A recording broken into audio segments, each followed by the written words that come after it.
Hey everybody, welcome back to Political Science 101, American Government and Politics, Simmons College. Thank you all for those of you who watched the video and commented that you saw it from last week. I hope you enjoyed the long holiday weekend, although I remember when I was in college and the professors would often say things on holiday weekends and spring break and Christmas break.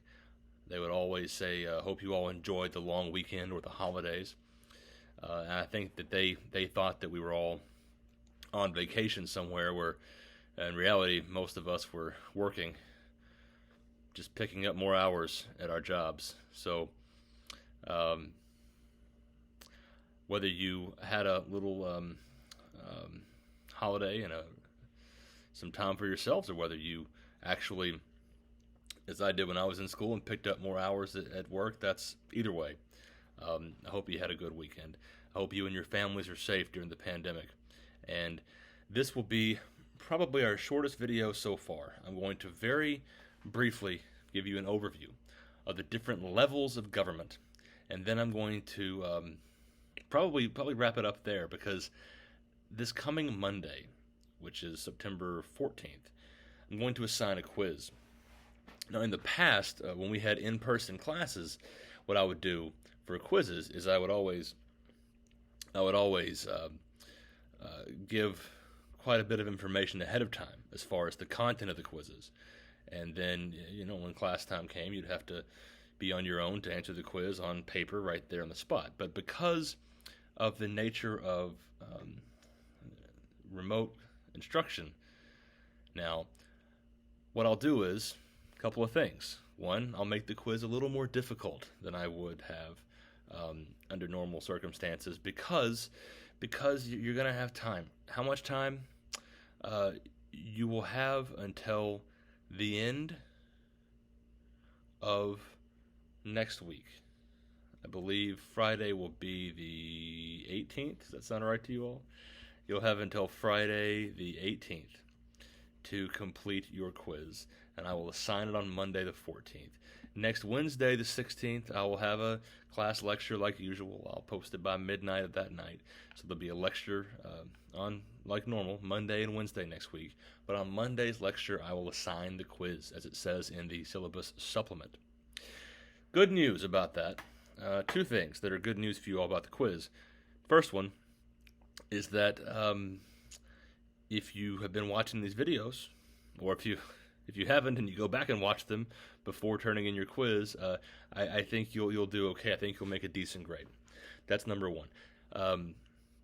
Number two is that when I did these in person, I always had an open book, open note. Obviously, we're not even in a classroom now, so I can't even tell if you're using your book or notes. But of course, I encourage you to use your books, use your notes.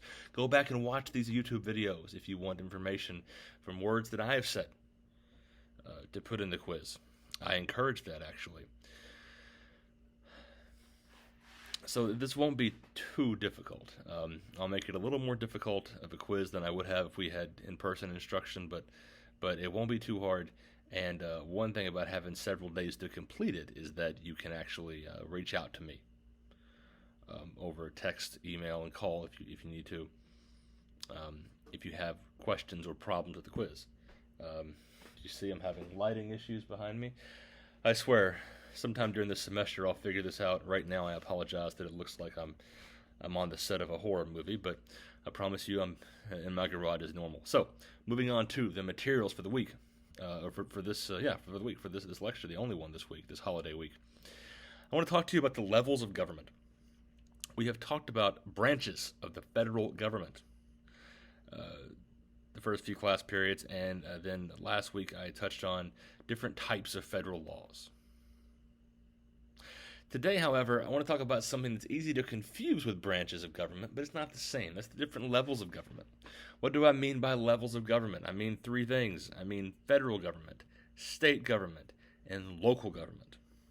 Now, we're going to dive a little bit more into what exactly those three branches do later in the semester. But for right now, for what you need to know for this first part of the semester, and certainly for the quiz, as you prepare for that next week, are that there are three levels: federal, state, local. Federal, state, and local government. And that they work together and they also work separately. Let's back up just a minute and let me ask you, what is government? Government is an organization that has legal authority over people. There are governments like a monarchy, which is where there's a king or a queen that has absolute power of government. There are, at least in theory, governments that are democracies, where the people have the power. The United States is really neither. We are a type of representative government. So some people will tell you we're a type of democracy. We're really a what is known as a Republican form of government. Now that word has nothing to do with the Republican Party. We'll talk more about them later on this semester. Same word, different meaning. It means we are. This nation is a republic. Is governed, is run by people who are appointed to do that. So in a democracy, a true democracy, all the voters get to make all the decisions. You can see how difficult that would be in a country the size of the United States. Wouldn't be practical. So we have a representative form of government. We are a republic. It is the type of government that this country is. So,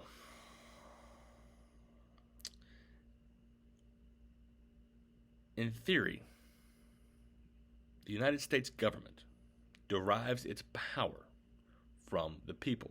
I've talked a lot about the Constitution so far this semester, and the laws of the United States are rooted in the Constitution. But the power is, once again, in theory, from the people. The Constitution itself can be changed by the people. The people want to change it. At least that's how it's supposed to go, and that's mostly true, but there are some exceptions to that in this country, and we'll talk about that a little more as the semester goes on. But a government is a ruling body, a ruling entity that has control, legal authority over people. We've talked about the branches of the federal government. The federal government is the national government. It's based in Washington, D.C. The types of authority and power to make laws that we've talked about so far this semester, that's true for all 50 states, also D.C. itself. It is not a state, and I believe there are 5 territories. So the territories, D.C., and all 50 states, that is the jurisdiction, that is the area over which the federal government has authority. So what are state governments? The first week of class, the first week of this semester, I talked about how some crimes, in fact, the most crimes that anyone I've ever known has been involved with, certainly, or have been either victims of or perpetrated, have been state crimes. But the state government does more than just pass criminal law and enforce criminal law. The state government, not unlike the federal government, also, they tax us. They tax the people. They pass taxes. They, representatives elected, in theory, by us, the voters, they pass laws. They pass taxes. The state government has branches, just like the federal government. We'll talk more about that later in the semester. But suffice it to know for now that the state government, while federal government deals with things that are international in nature, or things that deal with the way that the states relate to each other, or crimes and lawsuits that cross state lines. State government deals with certainly crime and law enforcement and crime and punishment within the borders of its state. They also provide certain services. The federal government provides some funding for education, for example, public education. But the state provides a huge portion of public education budgets. The state also governs businesses. If you want to start a business in this country, you have to apply with the federal government, the Internal Revenue Service. You also have to apply with your state. Your license to do business, a business license, that comes from the state. Those are just examples of a couple of the things that state governments do as opposed to the federal government. What about local governments? Local governments have been in the news quite a bit in the last few months. Why? Police. Federal and state governments have law enforcement officers. They have police of their own. But most of the time, if you hear about police in the news, whether it's in recent times, and it may be some negative news coverage about police behavior, about the actions of police officers, those are usually stories about local police. Not always. Sometimes they could be state or federal, but usually local police. Here in Louisville, the officers who shot and killed Breonna Taylor, those were Louisville Metro Police, LMPD. For this particular lecture, I'm not going to spend any time talking about the difficult topic of defunding police, or of the killing of Breonna Taylor, or other issues. Although we can later in the semester, and make sure and comment below if you have thoughts or comments or questions you want me to discuss on those topics. But I will say that when you hear those types of stories, I believe the officers who killed George Floyd were local police in Minneapolis. I know they were in Minneapolis. I believe they were city government, local government. But local government does other things that aren't nearly as controversial as police work. Local government is usually responsible for utilities, for water, electricity, those types of things. They don't always provide them, but they're the ones who determine kind of who gets to do that, and how that billing process will work, how the citizens end up paying for those services. Local governments can also tax you, just like the state and the feds. They can institute taxes, laws that require us, the citizens, to pay taxes to local government. So, I'll recap with this. There are 3 levels of government: federal, state, and local. All 3 have the power to levy taxes against us, the citizens. But if you wanted an example of things that are usually done by one specific level of government: federal government, military. Federal government, Department of Defense, military that fights and defends against foreign militaries. State government, most of the criminal law that impacts most people. Drug crimes, violent crimes like assault and battery, those things tend to be federal crimes, federal law.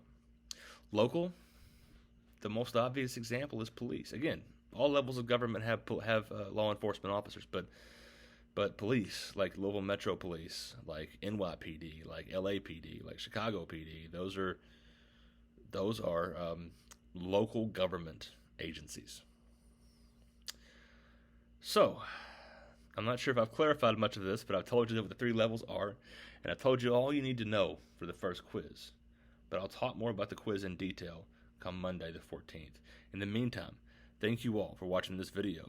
I apologize again for my lighting situation, but hey, at least the video didn't freeze up on me this time.